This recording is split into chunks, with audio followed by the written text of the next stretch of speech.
সব ধরনের অভিবাসী ভিসা আবেদন প্রক্রিয়া সাময়িকভাবে স্থগিত করেছে আমেরিকা। মঙ্গলবার স্টেট ডিপার্টমেন্টের বরাত দিয়ে ব্রিটিশ গণমাধ্যম গার্ডিয়ান এই তথ্য জানিয়েছে। এরই মধ্যে সব দূতাবাস ও কনস্যুলেটগুলোতে এই সংক্রান্ত নির্দেশনা কার্যকর করা হয়েছে বলে জানিয়েছে গণমাধ্যমটি।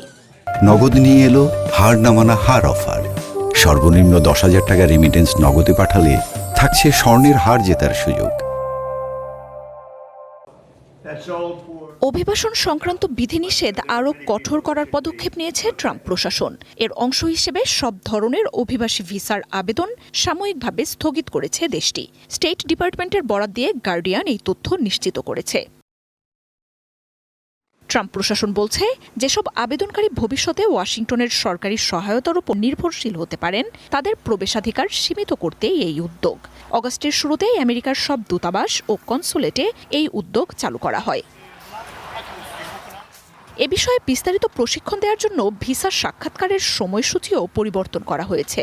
যেসব আবেদনকারীর সাক্ষাৎকার নির্ধারিত ছিল, তাদের ইমেইল করে তা বাতিলের কথা জানিয়ে দেওয়া হয়েছে।